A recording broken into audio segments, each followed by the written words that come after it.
오늘 같이 나눌 말씀의 제목은 하나님 나라 백성이 전시 백성이 되다라는 말씀의 제목으로 같이 나누려고 합니다. 하나님은 우리를 하나님의 백성으로 이 땅에 전시 백성이 되게 하시기를 너무나도 열망하십니다.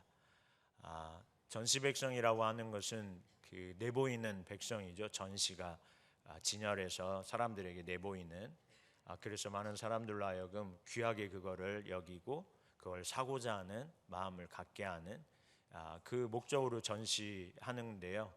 마치 하나님께서 하나님의 그 백성들, 특별히 성도와 교회를 그렇게 세상 가운데 내보여서 얼마나 그 믿음으로 하나님을 의지하여 사는 것이 얼마나 매력적이고 얼마나 아름답고 얼마나 놀라운 일인가 사람들로 이렇게 보게 하시길 원하신다는 거예요.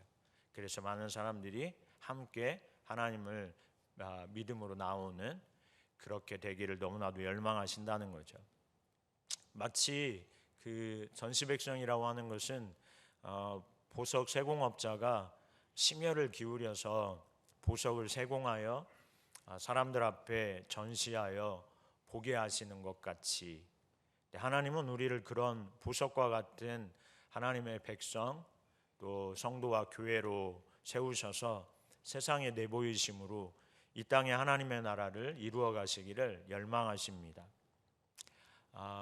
그래서 이 시간에는 어떻게 하나님 나라가 우리 가운데 왔는지, 또 하나님 나라 백성 가운데 하나님께서 어떠한 은혜를 붓고 계시는지, 또 전시 백성이 되기 위해서 하나님께서 하나님 백성들을 어떻게 대하시는지, 이러한 부분들에 대해서 우리가 같이 말씀을 나누고자 합니다.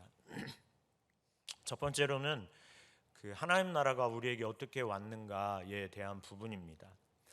그래서 예수님이 가져오신 하나님의 나라에 대해서 살펴보고자 합니다. 하나님의 나라는 예수님에 의해서 이 땅에 이루어진 나라입니다. 그러니까 하나님의 나라를 누가 가져오셨냐면 예수 그리스도께서 가져오셨다고 성경은 말씀합니다. 잘 보여주는 말씀이 마태복음 12장에 있는 말씀입니다. 12장 28절 29절에 보면 그러나 내가 하나님의 성령을 힘입어 귀신을 쫓아내는 것이면 하나님의 나라가 이미 너희에게 임하였느니라. 사람이 먼저 강한 자를 결박하지 않고서야 어떻게 그 강한 자의 집에 들어가 그 세간을 강탈하겠느냐. 결박한 후에야 그 집을 강탈하리라. 이렇게 말씀하고 있습니다. 이 말씀은 예수님께서 귀신 들려 눈 멀고 말 못하는 사람을 고쳐주신 그 이적을 통해서 주신 말씀입니다. 그 이적을 행하자 그 이적을 본 많은 바리새인들이 그 이적에 대해서 이렇게 말하죠. 이 이적은 귀신의 왕 바알세붑을 힘입어 귀신을 쫓아내는 것이다. 이렇게 비난합니다. 이 말을 듣고 예수님께서 귀신이 귀신을 쫓아내면 서로 분쟁하는 것이니 어떻게 이 귀신의 나라, 사단의 나라가 이 땅 가운데 세워질 수 있겠냐. 그러면서 말씀하신 구절입니다. 네. 그러면서 내가 성령을 힘입어, 오늘 28절 말씀이죠. 한번 보여주실까요?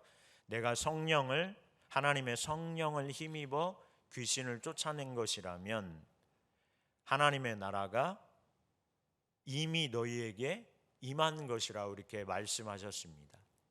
그러니까 하나님께서 예수 그리스도를 이 땅에 보내시고 예수 그리스도를 통하여서 성령의 역사를 통해 귀신을 쫓아내는 것이라면 이미 너희에게 하나님의 나라가 임한 것이라고 말합니다.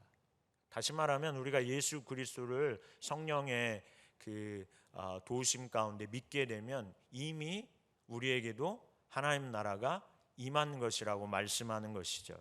네. 여기 보시면 29절에 그렇게 하면서 설명을 하시는 말씀이 사람이 먼저 강한 자를 결박하지 않고서야 어떻게 그 강한 자의 집에 들어가 그 세간을 강탈하겠느냐. 결박한 후에야 그 집을 강탈한다. 이렇게 설명하시죠. 그러니까 성령을 힘입어 귀신을 쫓아낸다고 하는 것은 예수 그리스도께서 이 땅에 오셔서 악한 십자가의 부활 또 그 승천하심을 통하여서 악한 세력 마귀를 멸하시는 걸 의미합니다. 근데 이 멸하시는 것을 설명하실 때 이렇게 말씀하신 거죠. 강한 자를 결박해야 그 강한 자의 집에 들어가서 그 집안에 있는 세간을 그 강탈할 수 있다는 거예요. 네. 강한 자는 악한 마귀를 말합니다.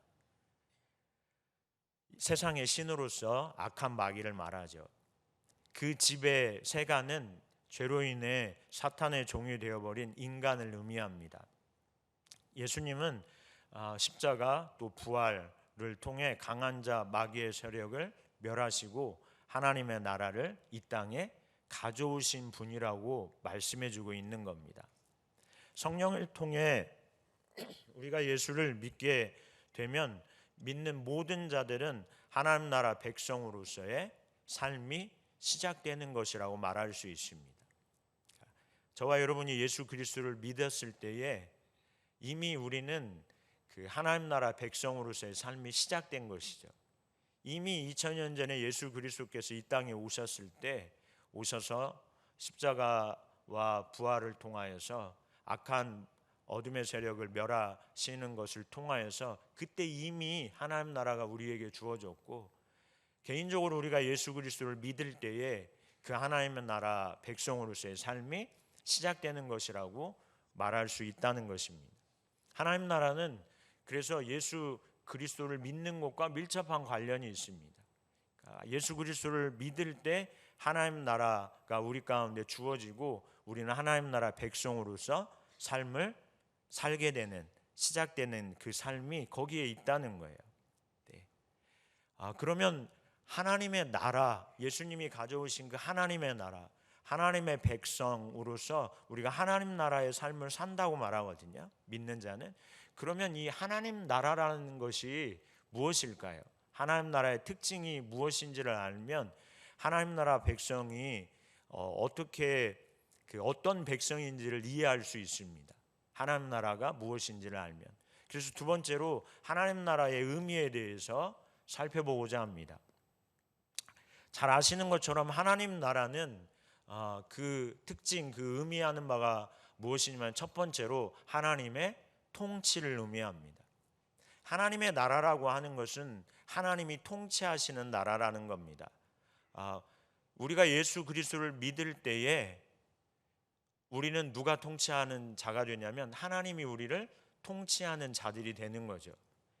이 세상에 죄가 우리를 다스리는 것이 아니고 죄의 권세를 잡은 악한 마귀가 우리를 다스리지 못하고 하나님이 우리를 다스리시게 되는 하나님의 통치를 의미하는 것이 하나님의 나라의 특징입니다. 로마서 10장을 한번 보실까요? 로마서 10장 14절 15절에 있는 말씀 우리 같이 봉독하실까요? 그런즉 그들이 믿지 아니하는 일을 어찌 부르리요? 듣지도 못한 일을 어찌 믿으리요? 전파하는 자가 없이 어찌 들으리요? 보내심을 받지 아니하였으면 어찌 전파하리요? 기록된 바 아름답도다 좋은 소식을 전하는 자들의 발이여 함과 같으니라. 이 구절 잘 아시는 구절입니다. 이 구절은 하나님의 나라를 이 땅에 가져오신 예수 그리스도, 그분을 믿는 것에 대한 말씀입니다. 그리스도를 믿을 때 우리는 하나님 나라 백성이 된다는 거예요. 믿어서 구원함을 받고 하나님 나라 백성이 되기 위해서는 반드시 그 전 단계에 일어나는 일이 있는데 누군가 전해줘야 된다는 거예요. 예수 그리스도가 누구이신지 믿을 수 있도록. 그래서 믿을 때에 하나님 나라 백성이 되니까요. 그러면 이 사람은 하나님 나라의 삶을 살게 되는 거죠. 그러므로 누군가 믿을 수 있도록 말씀을 전해주는 일이 필요하다고 말하는 그 본문입니다. 그러면서 15절에 보시면 15절 한번 보실까요? 이 15절 말씀에 보면 보내심을 받지 아니하였으면 어찌 전파하리요? 그러니까 보냄을 받은 자들이 예수 그리스도가 어떠한 분이신지, 그분이 어떻게 하심으로 우리에게 하나님 나라가 주어졌는지 보냄을 받은 자들이 전파한다는 거예요.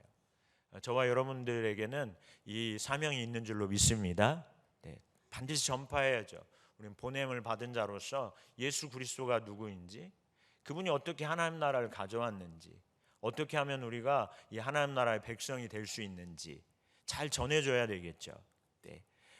그러면서 이사야 52장 7절의 말씀을 인용합니다. 바울 사도가 그 전파하는 것에 대해서 이사야 52장 7절을 인용해요. 그러니까 로마서 10장 15절 다시 한번 보여주실까요? 죄송합니다, 방송실 자꾸 왔다 갔다 해서. 네. 로마서 10장 15절 한번 보시죠. 그러면 어디가 이사야서의 그 52장 7절의 말씀을 인용한 부분이냐면 그 저기 두 번째 줄에 있는 거예요. 저 화면에서 아름답도다 좋은 소식을 전하는 자들의 발이여. 이게 이사야 52장 7절의 말씀을 인용해 온 거예요. 네. 그러면 아름답도다 좋은 소식을 전하는 자들의 발이여, 이들을 통하여서 믿는 일이 일어나는 거죠. 네, 하나님 나라 백성이 되는 일이 일어나는 거예요. 이 아름답도다 좋은 소식을 전하는 자들의 발이여를 잘 기억하시고요. 이 본문을 인용해 온 이사야 52장 7절의 말씀을 같이 한번 보시면 왜 하나님 예수 그리스도를 믿어 하나님 나라 백성이 되는 것이 하나님의 통치를 받는 것이라는 의미인가라는 걸 잘 알 수 있습니다. 이사야 52장 7절 말씀 같이 봉독하실까요? 좋은 소식을 전하며 평화를 공포하며 복된 좋은 소식을 가져오며 구원을 공포하며 시온을 향하여 이르기를 내 하나님이 통치하신다 하는 자의 산을 넘는 발이 어찌 그리 아름다운가. 여기 보면 뒤에 산을 넘는 발이 어찌 그리 아름다운가, 이 부분을 인용해 온 거예요. 근데 이 좋은 소식을 전하는 자들이죠. 7절에 보면 이 좋은 소식이 사람들에게 평화를 가져다 준다고 말합니다. 예수 그리스도가 복음이잖아요. 좋은 소식. 예수 그리스도가 우리 가운데 전해질 때 우리는 하나님 나라 백성이 되는데요, 믿음으로 그때 그들에게 이루어지는 게 평화라고 말하고 있는 거예요. 또 복된 좋은 소식을 가져오며 무엇이 공포돼요? 구원을 공포하며. 그러니까 예수 그리스도를 우리가 믿어 하나님 나라 백성이 될 때 우리는 구원받은 하나님의 백성으로서 이 땅의 삶을 살게 되는 거죠. 좋은 소식은 그런 겁니다. 할렐루야. 네. 여러분 좋은 소식을 다 받으셨죠? 네. 여러분 안에 샬롬, 하나님의 그 평안이 충만하게 부어지기를 주의 이름으로 축복합니다. 네. 옆 사람들하고 하고 인사 한번 하시죠. 샬롬. 이렇게. 샬롬이 온다는 거예요. 샬롬. 이게 좋은 소식이죠. 예수 그리스도가 왜 좋은 소식입니까? 우리에게 하나님 나라가 이 땅에 온 소식이에요. 이제 그분이 우리를 다스리세요. 그래서 우리는 샬롬, 평화가 우리 가운데 있죠. 우리는 구원받은 하나님의 자녀가 되는 거죠. 너무 좋은 소식이죠. 그러면서 그 좋은 소식을 전하는 자들의 그 발이 어찌 그리 아름다운가 이렇게 말하고 있어요. 근데 여러분 그들이 평화와 구원을 선포하면서 그들이 그 좋은 소식이라고 말하는 그 내용의 핵심적인 내용이 여기에 기록되어 있어요. 7절 보실까요? 다시 보시면 이거를 로마서 10장 15절은 아름답도다 좋은 소식을 전하는 자들의 발이라고만 인용했는데요. 사실은 그들이 전하는 좋은 소식의 핵심적인 내용이 무엇인지를 이사야 52장 7절은 잘 보여줍니다. 그게 뭐냐면 구원을 공포하며 시온을 향하여 이르기를, 이게 내용이에요. 그들이 전한 내용. 같이 한번 그 뒤에 내용을 읽어보실까요? 네, 하나님이 통치하신다 하는 자의 산을 넘는 발이 어찌 그리 아름다운가. 이 말씀이에요. 예수 그리스도가 왜 우리에게 좋은 소식인가? 왜 그분이 하나님 나라를 가져왔다고 말하는가? 하나님 나라의 특징이 무엇인가? 그거는 하나님이 이제 통치하기 시작하신다는 말씀입니다. 그분이 좋은 소식인 이유는 그분이 하나님 나라를 가져오셔서 믿는 자들 이제 그 하나님이 통치하신다는 의미를 가지고 있습니다.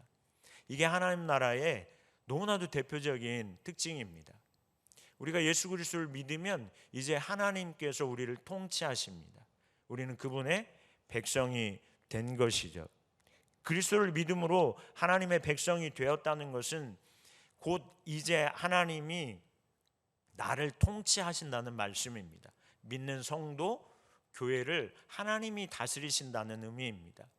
그리스도의 오심, 그분의 죽으심, 그분의 부활, 그분의 승천, 이걸 통하여서 하나님 나라가 우리 가운데 임했고, 이제 예수를 믿는 우리들은 하나님께서 친히 다스리시는 백성이 된 것입니다.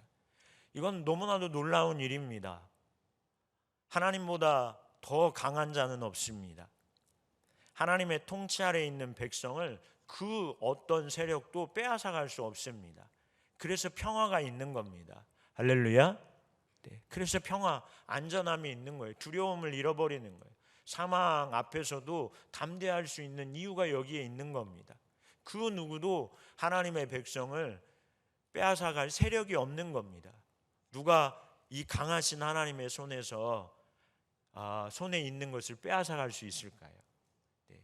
강한 자를 결박하고 세간을 차지하고 계시는 이제 그 하나님보다 더 강한 자는 없기 때문에 그 세간은 그 하나님 손에서 안전한 거죠.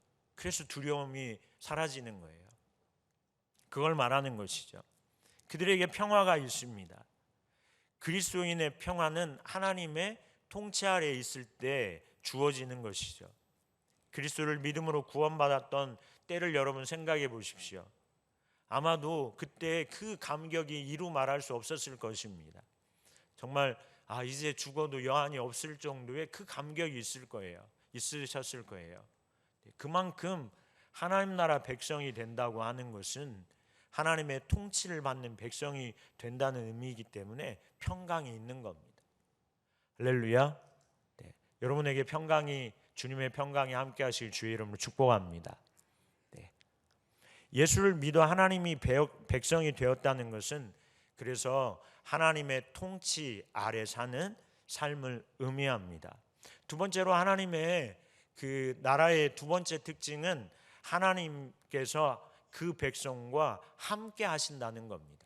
함께 하신다는 것이 하나님 나라 백성, 하나님 나라의 두 번째 핵심적인 특징입니다.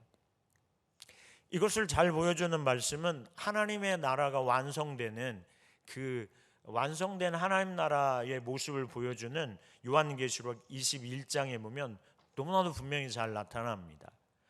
요한계시록 21장 1절에 보시면 또 내가 새 하늘과 새 땅을 보니 처음 하늘과 처음 땅이 없어졌고 바다도 다시 있지 않더라. 그래서 이제 새 하늘과 새 땅, 그 새 땅이 이 땅 가운데 이루어진 것을 보여주고 있습니다. 완성된 하나님의 나라죠. 네.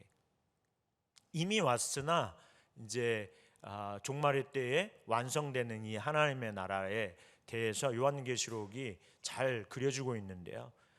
그 완성된 하나님 나라를 1절에 말씀해주고 있으면서 이제 그 하나님 나라에 완성된 하나님 나라에 보면 거기에 거룩한 성 예루살렘이 있다고 말합니다. 그 완성된 하나님 나라에 거룩한 성 예루살렘이 있음을 말해줍니다. 이 성이 갖는 의미에 대해서 2절에 그렇게 말씀하고 있거든요. 이 성은 거룩한 성 예루살렘이 왜 이 완성된 하나님 나라 가운데 있는가, 이거에 대한 의미를 3절 4절 통해서 우리에게 말씀해 주고 있습니다. 왜 이 하나님 나라에 거룩한 성 예루살렘이 있는가? 여러분, 거룩한 성 예루살렘은 지상에 그 예루살렘에 있는 하나님의 성전을 의미하는 겁니다. 그런데 이거는 이제 없어졌겠죠. 그런데 하나님 나라가 완성됐을 때 거기에 하나님의 그 거룩한 성 예루살렘이 하늘로부터 그 하늘로부터 내려와서 그 완성된 하나님 나라 가운데 있다고 말합니다. 2절에. 그러면 이게 무슨 의미일까에 대해서 3절, 4절은 우리에게 이렇게 말씀합니다. 한번 같이 봉독하실까요? 시작. 내가 들으니 보좌에서 큰 음성이 나서 이르되 보라, 하나님의 장막이 사람들과 함께 있음에 하나님이 그들과 함께 계시리니 그들은 하나님의 백성이 되고 하나님은 친히 그들과 함께 계셔서 모든 눈물을 그 눈에서 닦아주시니 다시는 사망이 없고 애통하는 것이나 곡하는 것이나 아픈 것이 다시 있지 아니하리니 처음 것들이 다 지나갔음이더라. 여러분, 그 하나님이 지상 가운데 유대인, 특별히 이스라엘 백성들 가운데, 구약 이스라엘 백성들의 삶 가운데 하나님 어디 계실까요? 어디 계신다고 말씀하시죠? 하나님의 성전에 거하신다고 말씀합니다. 그래서 모세 시대에는 그 성막을 지어서 지성소에 하나님이 임재해 계신다고 그들은 여겼습니다. 그리고 실제적으로 하나님께서 그곳에 임재하셔서 하나님의 말씀을 선포하시죠. 그리고 난 다음에 이제 다윗을 통하여 준비되고 솔로몬을 통하여 성전이 건축됩니다. 그래서 그 언약궤를 지성소에 들여놓고 그 성전에 하나님이 임하셔서 자기 백성들 가운데 하나님 말씀하십니다. 그래서 성전이라고 하는 것은 하나님께서 거하시는 곳으로 이해했습니다. 그런데 완성된 하나님 나라에 이 그 성전이 있다고 말하는 거예요. 네. 그 성전이 있다.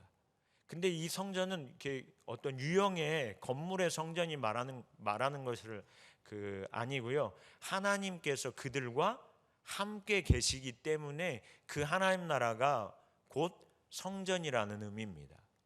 온통 이제 예전에는 그 예루살렘에 가서 그곳에서 하나님 앞에 제물을 드리고 제사장들이 하나님을 뵙고 하나님 뵌 제사장들을 통하여서 백성들에게 하나님 말씀이 선포됐어요. 그래서 하나님 만나려면 예루살렘으로 가는 거죠. 성전에 가서 예배드리는 곳으로 나아가야 되는 거죠.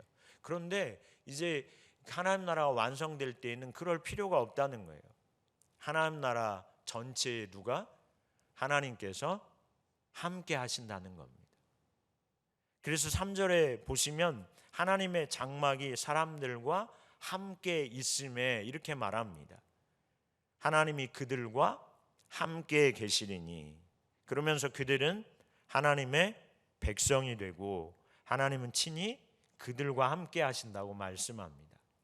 하나님의 백성과 하나님이 함께 계시는 것이 하나님 나라의 핵심적인 특징인 것을 우리에게 잘 보여주고 있습니다. 여기에도 보면요, 하나님께서 통치하신 하나님 백성, 그럴 때 어떤 일이 일어나는가 4절 한번 보실까요?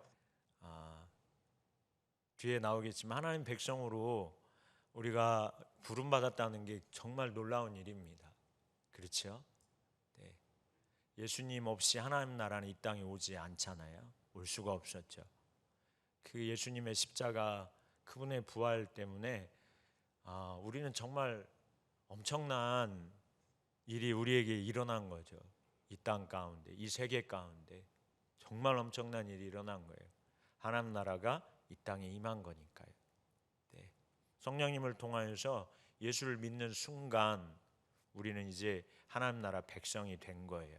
할렐루야. 네. 그래서 하나님이 이제 우리를 통치하시기 시작합니다.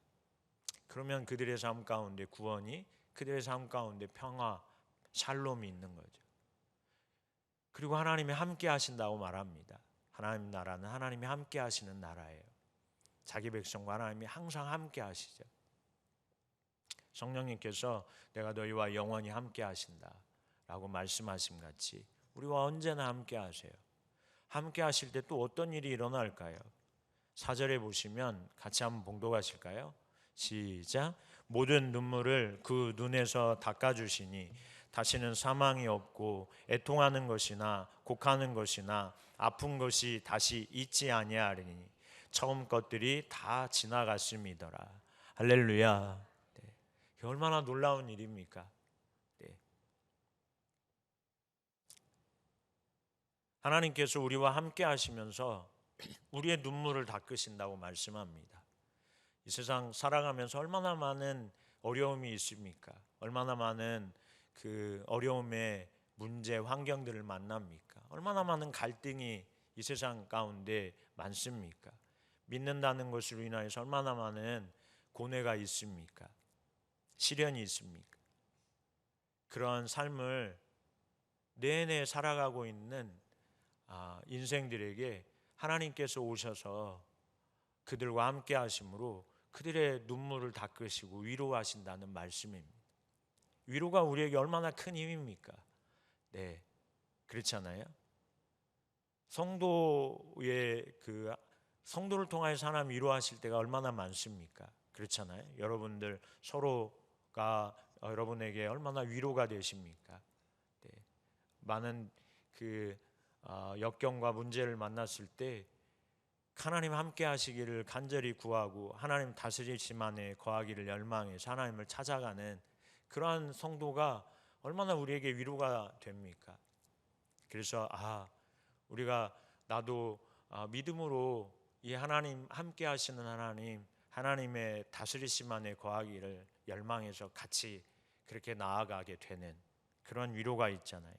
하나님이 위로하시는 거죠. 사망이 없고 애통하는 것, 곡하는 것, 아픈 것이 없다고 말합니다. 그 완성된 하나님의 나라는 그런 상처들이, 고통들이 아무것도 아닌 것처럼 치유되는 놀라운 역사가 하나님이 함께 하실 때 일어나는 일입니다. 그러한 일들이 여러분 가운데 더 분명하게, 더 풍성하게 부어지기를 주의 이름으로 축복합니다. 우리가 예수 그리스도를 믿음으로 하나님 나라 백성이 됐다고 하는 건 이런 의미입니다. 정말 놀라운 일이죠.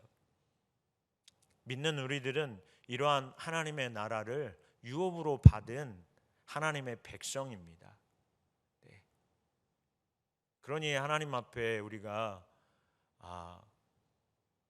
감사와 찬양을 돌리지 않을 수 없는 거죠.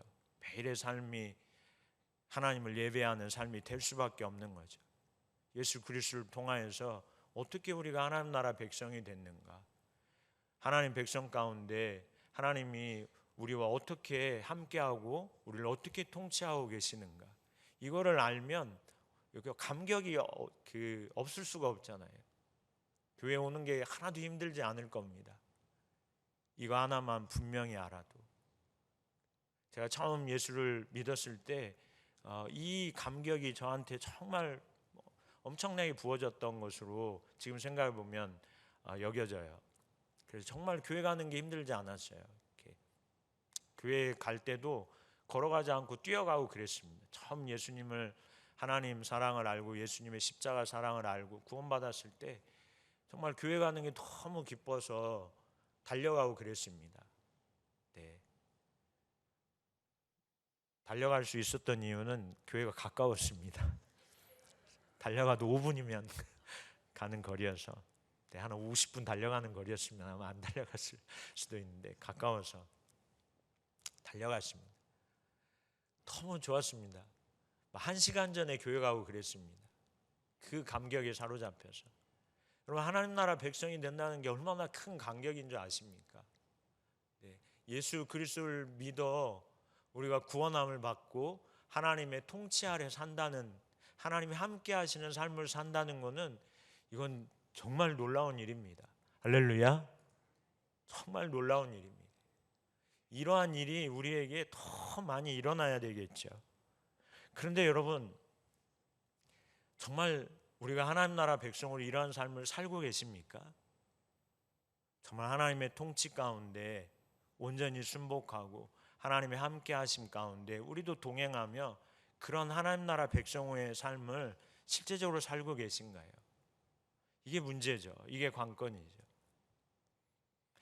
성경은 하나님의 나라를 유업으로 받지 못하는 사람들에 대해서도 말씀하고 있습니다. 하나님의 나라를 유업으로 받지 못하는 이들에 대해서도 말씀하고 있어요. 근데 너무나도 안타까운 것은 예수를 믿는 사람들에게 선포된 말씀 중에 그 말씀이 있습니다.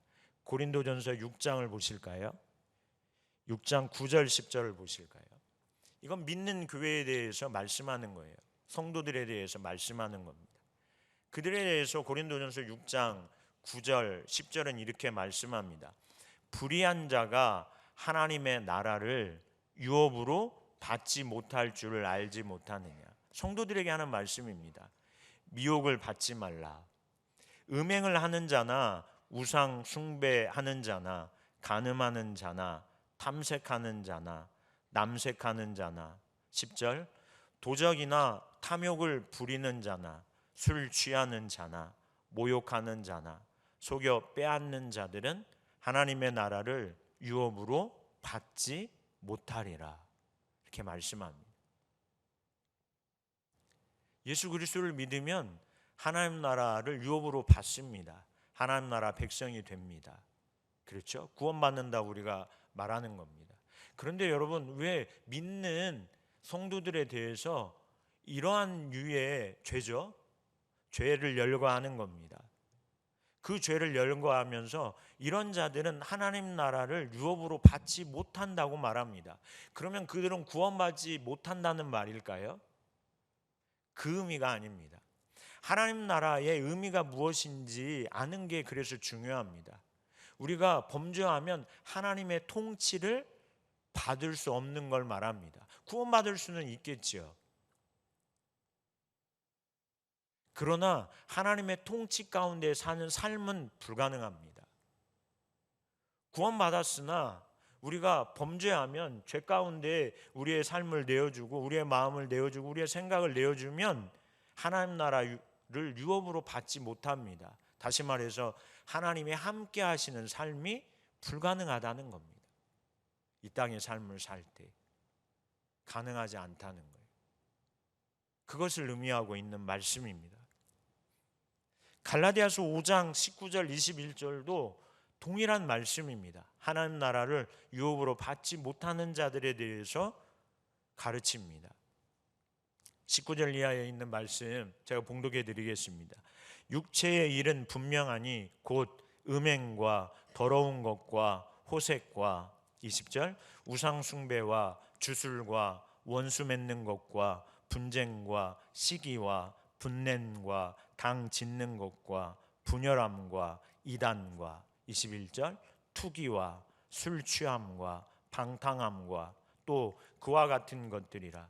전에 너희에게 경계한 것 같이 경계하노니 이런 일을 하는 자들은 하나님의 나라를 유업으로 받지 못할 것이요 라고 말씀합니다.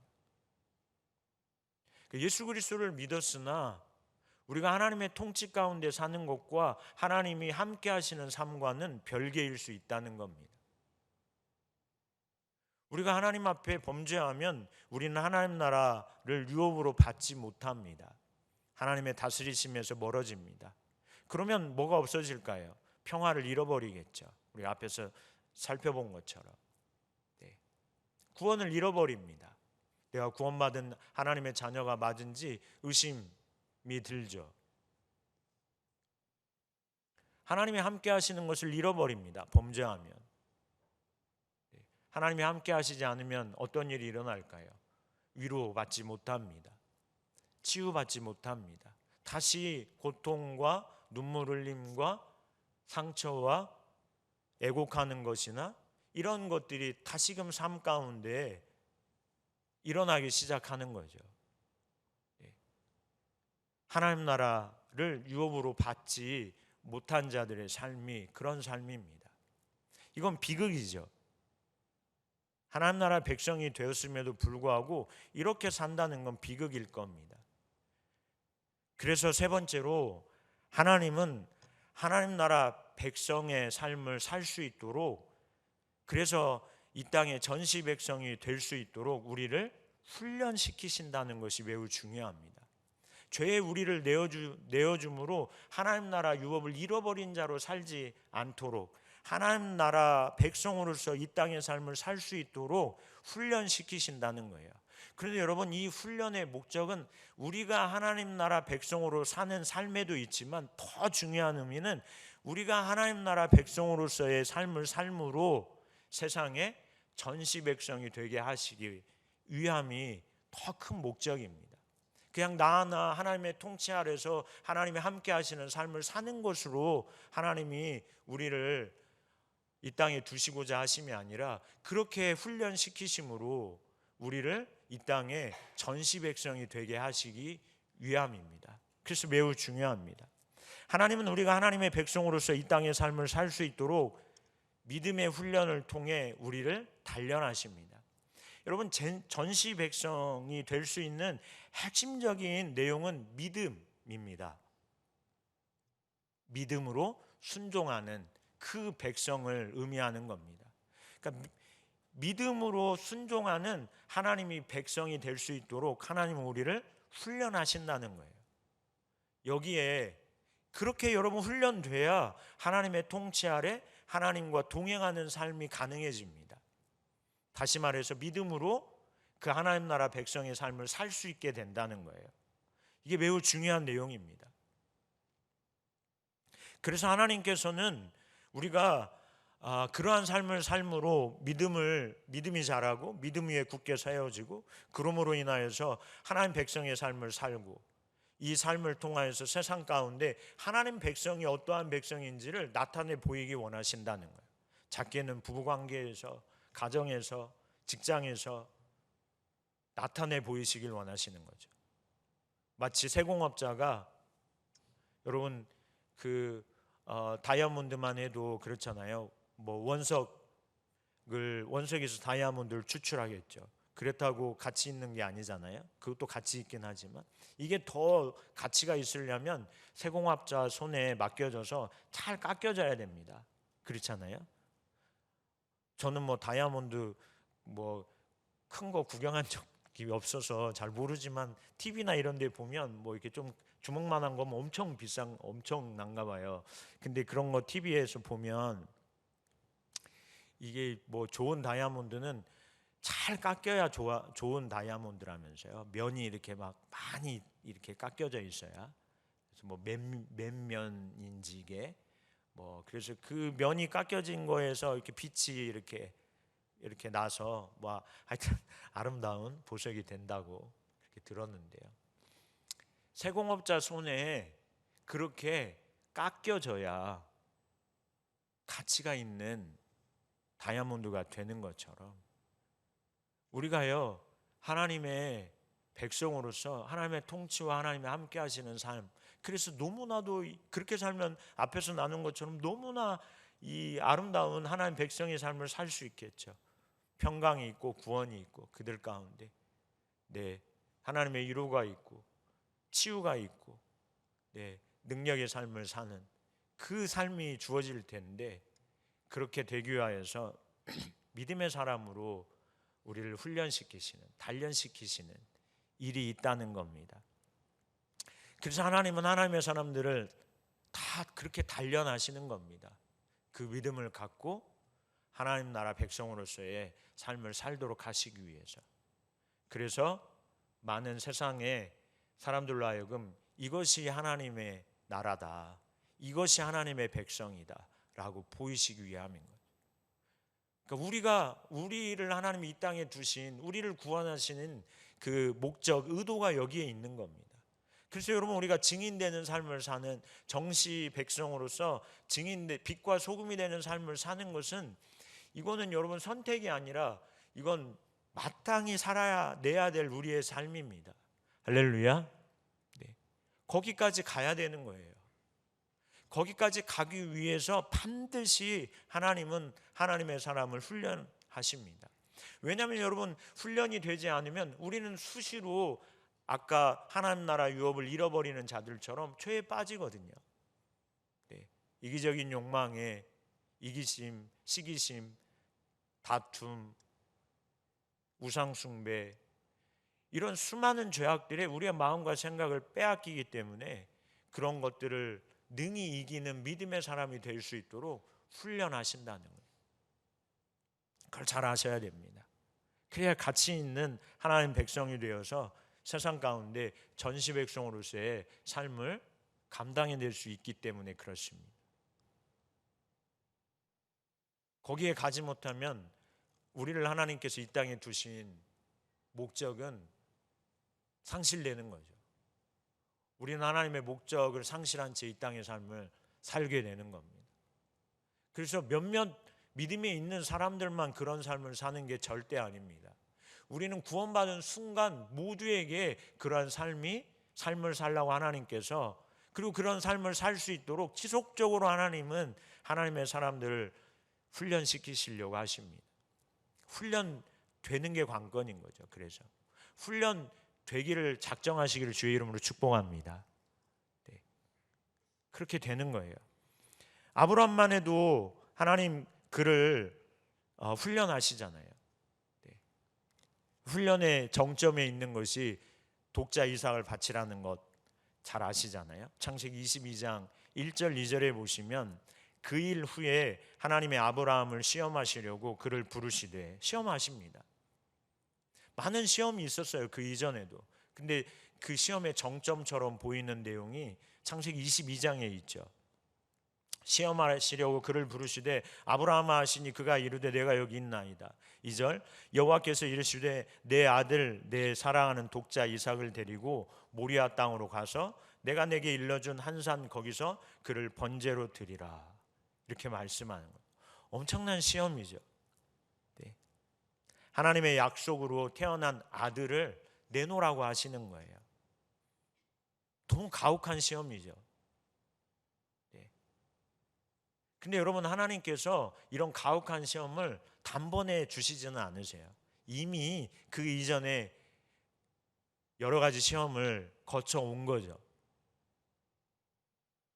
그래서 하나님의 말씀을 듣고 하나님이 아닌 다른 것에 연연하지 않는 삶을 살도록 훈련돼 온 거예요, 아브라함은. 네. 그는 하나님의 말씀을 따라 본토 친척 아비집을 떠났습니다. 그랬잖아요. 거기에 연연하지 않았어요. 그걸 떠나는 일을 했어요. 그는 사랑하는 아들처럼 여긴 조카 롯을 어떻게 해요? 떠나보내죠. 하나님의 말씀을 따라. 훈련된 겁니다. 여러분, 본토 친척 아비집을 떠나는 것이 안 되면 조카 롯을 떠나보내는 일이 안 되는 거예요, 여러분. 사실은 조카 롯을 떠나보내는 삶이 안 되면 하갈과 이스마엘을 떠나보내는 삶이 안 되는 겁니다. 하갈과 이스마엘을 떠나보내는 삶이 안 되면 독자 이삭을 하나님 앞에 드리는 삶이 안 되는 거예요. 하나님께서는 하나님이 통치하시고 하나님이 함께 하시는 하나님의 백성이 될 수 있도록 우리를 훈련시키시는데 단계가 있습니다. 적은 단계의 시험에서 우리가 그 시험을 통과하지 못하면 그 이상의 시험은 오지 않습니다. 사실. 왜냐하면 해도 통과할 수 없기 때문에 그렇습니다. 여러분, 시험을 만나고 계십니까? 많은 시험을 겪으셨습니까? 그 시험은 통과하라고 주시는 겁니다. 그 시험들을 통과해서 연단되고 훈련돼야 그 다음 단계의 시험을 통과할 수 있고요. 그럴 때마다 우리의 믿음이 연단돼서 자라고 그 믿음을 통하여서 하나님의 통치 아래 하나님이 함께 하시는 삶이 더 풍성하게 그들의 삶 가운데 이루어지거든요. 그렇게 돼야 전시 백성의 삶을 살 수 있는 겁니다. 그래서 아브라함은 그렇게 훈련되어 온 것이죠. 한 가지 시험을 통과해 믿음으로 하나님 그 말씀을 신뢰하여 떠나보내고 급기야는 자기 아들을 번제단 위에 묻고 그를 잡으려고 하는 자리까지 간 것이죠. 그렇게 해야 하나님의 온전한 통치, 하나님이 온전히 함께 하시는 삶을 이 땅에 살아갈 수 있는 것이거든요. 우리가 요리조리 우리를 다루시는 하나님의 시험 앞에서 피해가기 시작하면 결코 믿음은 자라지 않습니다.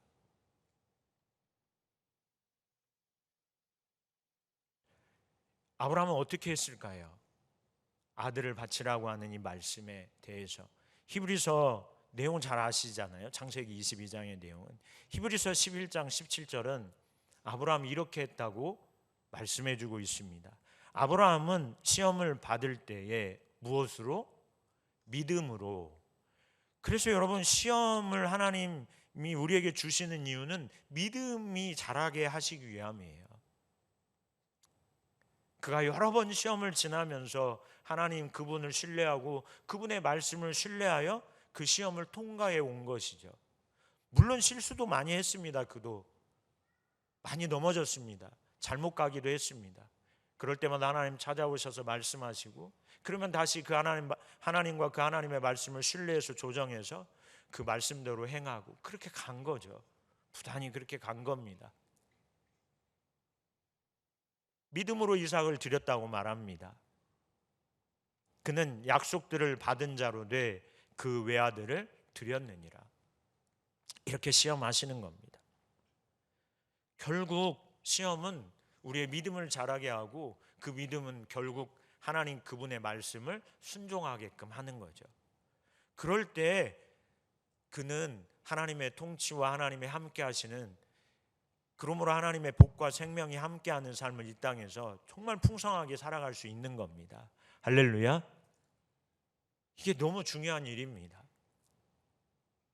여러분, 22장을 지나기 바로 전에 또 이미 하나님은 아브라함과 함께 하셨습니다.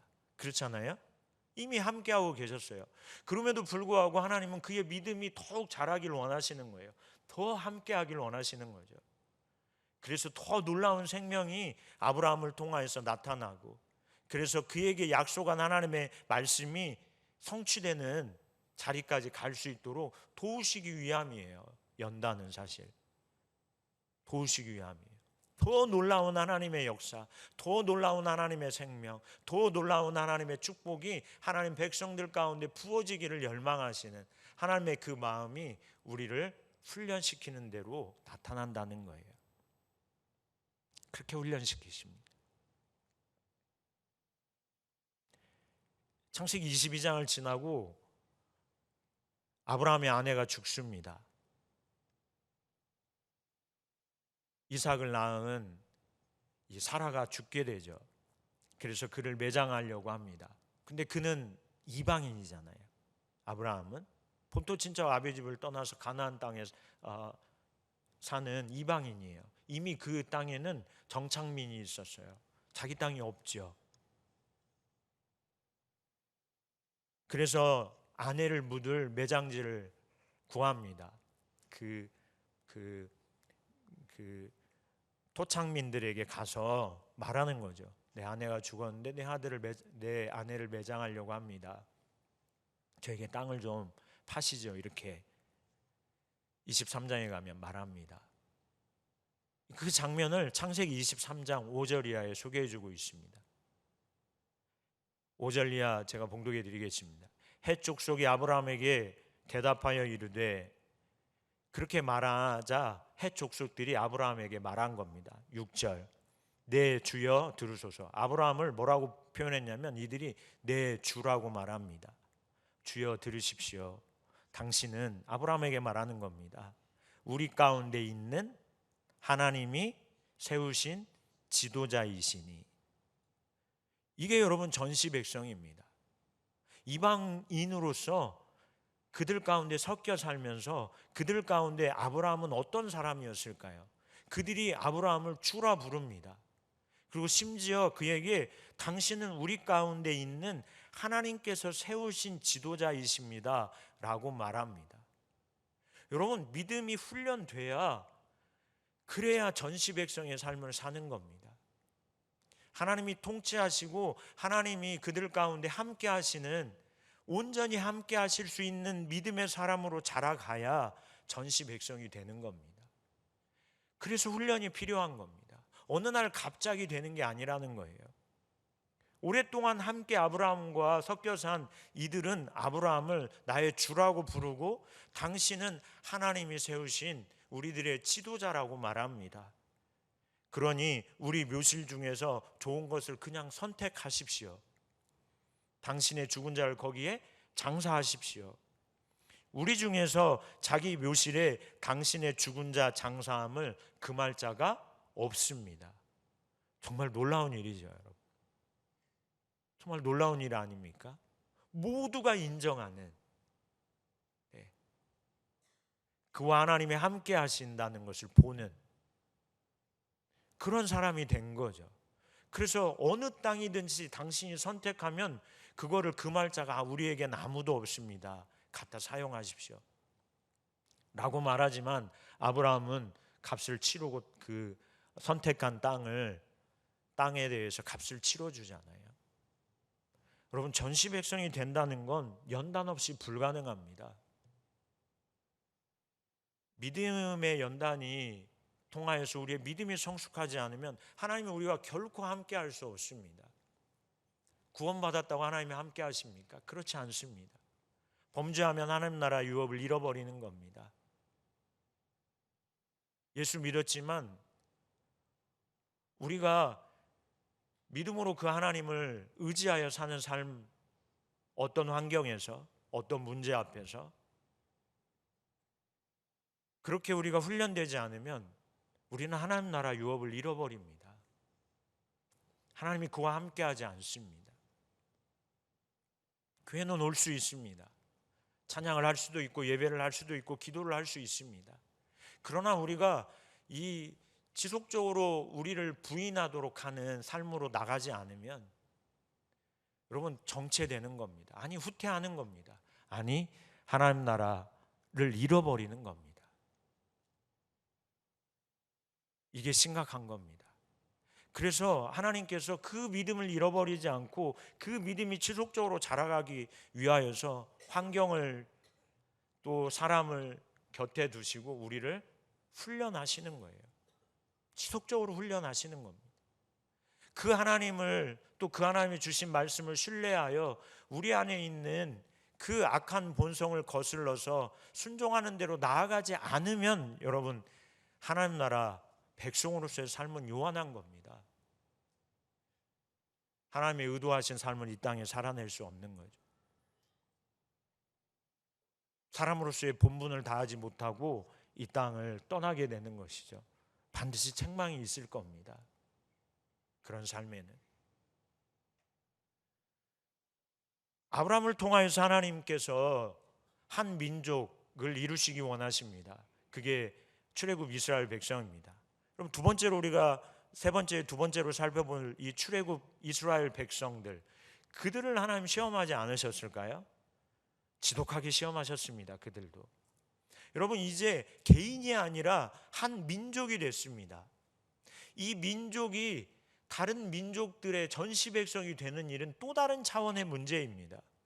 훈련되지 않고 가능할까요? 전시 백성이 되는 거요. 하나님께서 출애굽기 19장에 보면 그들을 선택하신 것에 대해서 너희는 나의 보배로운 소유라, 소유되었다. 너를 내가 제사장 나라로 삼았다. 너희는 나의 거룩한 백성이라고 부릅니다. 정확히 전시 백성이라는 의미입니다. 그런데 너희가 그런 백성이 되게 하기 위하여서 신명기 8장이 하는 그들을 훈련시키시는 것에 대해서 말씀합니다. 8장 2절 3절 본문의 말씀이죠. 내 하나님 여호와께서 이 40년 동안에 내게 광야길을 걷게 하신 것을 기억하라. 이는 너를 낮추시며 너를 시험하사 내 마음이 어떠한지 그 명령을 지키는지 지키지 않는지 알려 하심이라. 시험이죠. 열악한 환경 가운데 몰아넣으시고 이해할 수 없는 문제를 만나게 하시고 이해할 수 없는 말을 듣게 하시고 이해할 수 없는 자리로 처하게 만들고 억울한 일을 경험하게도 하고 그런 이해할 수 없는 많은 일들이 우리의 삶 가운데 일어나는 거죠. 또한 내가 미혹의 욕심에 이끌려 미혹받아 범죄하기도 하고요. 많은 그러한 시험들이 있죠. 3절 보실까요?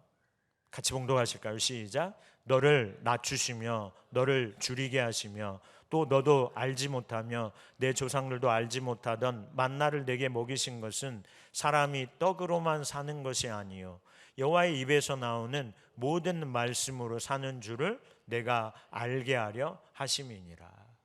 이렇게 말씀하세요. 광야 40년 세월 동안 너희가 무엇을 배워야 됐을까요? 그들이 그런 환경에서 그런 문제 앞에서 무엇을 배우라는 걸까요? 겸손함을 배우라는 거죠. 한 가지는 겸손함. 왜냐하면 그런 환경 앞에서 무지한 나, 무능한 나, 연약한 나를 발견할 때가 참 많잖아요. 속절없이 무너지는 우리가, 죄악에 속절없이 미혹되어서 끌려가는 때, 이러한 자기 자신을 발견했거든 겸손해야지. 그러니까 겸손해야 돼 라는 걸 가르치죠. 그럼 겸손이 없으면 하나님이 함께 하실 수 없거든요. 은혜를 줘도 은혜인 줄 모르거든요. 자기가 잘해서 된 걸로 알기 때문에. 그래서 겸손하도록 하나님 훈련하십니다. 그리고 은혜를 주시죠. 만나를 먹이시잖아요. 출애굽 이스라엘 백성들에게 만나를 먹이세요. 엄청났을 겁니다. 처음에. 그렇잖아요. 놀라운 일이잖아요. 여러분 여기 있는데 오늘 점심에 먹을 오늘 점심에 뭐 먹어요? 떡국 먹어요.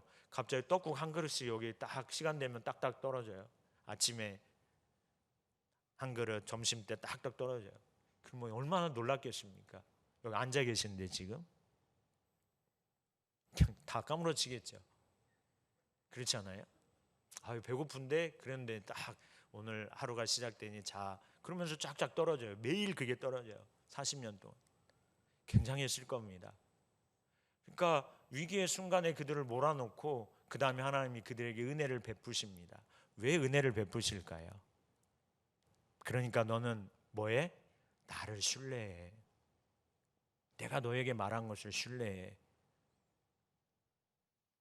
그 의미입니다. 그러니까 여러분 우리가 은혜를 받고 하나님 그분을 신뢰하고 그분의 말씀을 신뢰하는 대로 안 가면 여러분 은혜가 은혜되지 않는 겁니다. 은혜에 대해서 간증은 많이 하는데 그 하나님을 믿음으로 신뢰하고 그 하나님이 주신 말씀을 신뢰하고 그 다음 상황에 그런 문제가 있을 때 그 하나님을 의지해서 나아가는 그 삶이 안 되면 여러분 사실 그 은혜로 인하여서 우리는 훈련되지 않은 겁니다. 그러면 심각한 거죠. 은혜는 많이 받았는데 그러한 상황의 문제가 또 닥쳤을 때 그 하나님을 신뢰하지 못하고 또 불평하고 원망하고 있다. 그러면 여러분 훈련되지 않은 거죠. 그게 이스라엘 백성이 그랬잖아요. 물이 없다고 말했을 때 하나님께서 반석에서 물을 내셨습니다. 장정만 20세 이상만 60만입니다. 그러면 그들만 먹일 수 있는 물이 나오는 것만 해도 엄청나야 될 겁니다. 근데 처자식 다 합치고 노년 합치면 여러분 뭐 200만 좋게 됐겠죠. 그들이 먹을 수 있는 물이라면 뭐 상상할 수 없는 양의 물이 나왔겠잖아요. 그것도 광야에서. 정말 놀라운 일이죠. 왜 그런 이적을 베푸십니까? 그런 은혜를 부으십니까? 그러니까 너는 뭐해? 나를 신뢰해. 그러니까 너는 내가 너에게 말한 그 말씀을 신뢰하라고 우리를 훈련하는 거죠. 은혜를 주셔서 훈련하는 겁니다. 열악한 환경을 주셔서 겸손케 하시고 그 상황에서 은혜를 주셔서 우리를 훈련하시는 거예요. 나를 신뢰하라고. 그런데 여러분 그렇게 안 하면 그 다음 상황에 또 어떤 문제가 있을 때 그 하나님 신뢰하고 그분의 말씀을 의지하지 않고 불평하고 또 원망해요. 그러면 여러분 전혀 연단되지 않은 겁니다. 훈련되지 않은 겁니다. 그러면 하나님이 함께 할 수 없습니다. 그러면 하나님이 그를 통치할 수 없습니다. 그러므로 하나님의 생명과 복이 그 사람 삶 가운데 사라지는 거예요. 하나님 나라 유업을 잃어버리는 거죠. 예수를 오래 믿긴 했는데 전혀 뭐하지 않은 거예요? 훈련되지 않은 거예요. 은혜를 안 받아서 그랬을까요? 그렇지 않습니다. 은혜를 무지하게 하나님이 주시는데 그 은혜를 받고 하나님을 신뢰하고 그분의 말씀을 신뢰하는 믿음으로 자라지 못한 것이죠. 누구의 책임인가요? 하나님은 하실 일을 다 하십니다. 지속적으로 은혜를 부으십니다. 지금도 은혜를 부으십니다. 지금도 저와 여러분에게 하나님 말씀하고 계세요. 그래서 하나님과 하나님 말씀을 신뢰하라고 하시는 거죠. 지금도 그런 일을 계속 하고 계신다는 거예요. 그런데 우리가 믿음으로 반응하여 그런 상황 가운데에서 한 걸음 나아가는 삶은 살지 않는 거죠. 그러면 전시 백성이 될 수 없는 겁니다. 여러분, 시간이 다 돼서요. 초대교회에는 시험이 없었을까요? 그들은 엄청 믿음의 사람들입니다. 가히 상상할 수 없는, 우리와 비교할 수 없는 믿음을 가진 사람들이었죠. 초대교회. 그들에겐 시험이 없었을까요? 믿음이 좋으니까 시험 안 하실까요? 믿음이 좋은 아브라함도 시험하셨습니다. 그렇죠? 초대교회 엄청난 믿음을 가졌지만 그들도 하나님 시험하셨습니다. 그들은 예수 그리스도를 믿는다는 것 때문에 엄청난 핍박과 고난, 역경을 감당하는 삶을 살아야만 했습니다. 그들의 그 시험에 대해서 베드로전서 1장 6절 7절은 이렇게 말합니다. 같이 한번 봉독하실까요? 시작. 그러므로 너희가 이제 여러 가지 시험으로 말미암아 잠깐 근심하게 되지 않을 수 없으나 오히려 크게 기뻐하는도다. 잠깐 근심해라 이렇게 말해. 근심 안 될 수가 없죠. 시험이 오는데 근심이 없습니까? 다 근심하죠. 그러니까 너희가 시험을 당함으로 근심하지 않을 수 없지. 그러나 잠깐 근심해. 그리고 오히려 크게 기뻐하자라고 말합니다. 왜 기뻐할 수 있을까요? 이들은 그 시험을 7절 보실까요? 같이 봉독하실까요? 시작. 너희 믿음의 확실함은 불로 연단하여도 없어질 금보다 더 귀하여 예수 그리스도께서 나타나실 때에 칭찬과 영광과 존귀를 얻게 할 것이니라. 할렐루야. 너희의 가진 그 믿음, 그 믿음의 확실함이 이 시련을 통하여서 자라간다는 거예요. 더욱 너희의 믿음이 확실해져 간다는 거예요. 이 시험을 통하여서. 그러니까 기뻐해라고 말하는 거예요. 그러니까 잠깐 근심하고 기뻐해라.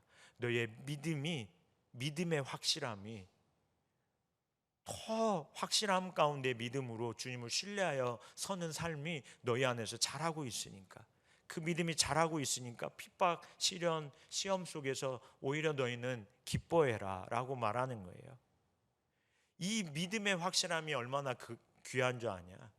금보다도 더 귀한 것이다, 이 믿음의 확실함이. 그러면서 이 믿음의 확실함을 가진 자들을 예수 그리스도께서 나타나실 때, 다시 오셔서 믿는 우리들을 하나님이 만나실 때에 그들에게 무엇이 있을 거다? 칭찬과 영광과 존귀를 하나님이 그들에게 주실 거야. 너희들에게 줄 거야. 그러니까 너희는 기뻐해 라고 말하는 거예요. 이게 전시 백성입니다. 이게 하나님이 의도하신 백성입니다. 우리 모두를 하나님이 이 자리로 우리를 이끌어 가시길 원하십니다. 할렐루야. 우리는 이 자리로 반드시 가야 됩니다. 이 자리에 반드시 서야 됩니다. 네. 하나님이 통치하시고 하나님이 함께 하시는, 그래서 하나님의 놀라운 생명과 복이 성도와 교회 가운데 부어져 가지고요, 세상 사람들이 보고 야, 정말 하나님 믿는 게 얼마나 가치 있는 일인가. 그래서 하나님 앞에 나오게 되는 전시 백성으로서의 삶으로 우리는 반드시 세워져야 됩니다. 그 일을 위해서 하나님 저와 여러분을 연단하십니다. 할렐루야. 고난 가운데 있으십니까? 고난 가운데 하나님 은혜를 반드시 부으십니다. 물론 우리가 잘 아는 것처럼 하나님을 찾는 자리에 있어야겠죠. 하나님과의 친밀한 관계 안에 있어야 되겠죠. 하나님 나라 유업을 빼앗아 가려고 득달같이 달아드는 악함 세력이 우리 삶 가운데 너무나도 많이 있습니다. 그래서 야, 너 구원받은 건 좋은데 하나님의 통치와 하나님의 함께 하심으로 네가 정말 가치 있는 믿음의 사람이 되어서 전시 백성으로 살면 그거는 내가 안 돼. 그래서 무지하게 회방하는 거예요. 내놓으면 사람들이 혹해서 쏠려올 거거든요. 그게 싫은 거죠, 악한 마귀는. 그래서 회방하는 겁니다. 그거를 우리가 이길 수 있는 믿음의 사람이 되게 하시기 위하여서 훈련하시는 건데요, 우리를. 그걸 포기하면 여러분, 우리는 정말 하나님이 우리에게 주시고자 하는 그 유업을 정말 경험도 못하고 가는 겁니다. 이건 정말 원통한 일입니다. 그러지 않겠습니까? 한번 경험해 보셔야 되지 않겠습니까? 하나님이 통치하시는 하나님 백성에게 주어지는 평강이라는 것이 도대체 어떤 것인지 경험해 봐야 되지 않겠습니까? 죄악 가운데에서도 건진받고 승리한다고 하는 이 구원의 놀라운 승리를 우리가 경험해 봐야 되지 않겠습니까? 한 번이요, 두 번이요? 아니, 정말 많이 경험해 봐야 되지 않겠습니까? 하나님의 놀라운 위로, 하나님의 놀라운 치유, 하나님의 놀라운 능력의 역사들 우리가 경험해 봐야 되지 않겠습니까? 경험해 보시길 원하십니까? 네. 그런 백성이 돼야 되겠죠. 그러한 백성의 자리에 가도록 하시기 위해서 하나님이 우리를 부지런히 연단하시는 거예요. 마치 세공업자가 그 얼마나 귀한 보석입니까? 다이아몬드. 조금이라도 잘못 깎을까 봐 세심하게 그걸 붙들고 온 정성을 다해서 한 면 한 면 깎아가듯이 우리를 단련하고 계신 거예요. 여러분 안에 벗어져야 될 것들을, 불필요한 것들을 제거하는 그 일을 하나님께서 우리에게 은혜를 부으시고 환경에 넣으시고 깎아가고 계시는 거예요. 점점. 그래서 형용할 수 없이 아름다운 보석과 같은 존재로 우리를 세상에 내놓기 원하시는 거죠. 우리가 거기에 가야 됩니다. 할렐루야. 그런 하나님의 백성이 되시기를 주님의 이름으로 간절히 축원합니다. 우리 같이 기도하실까요?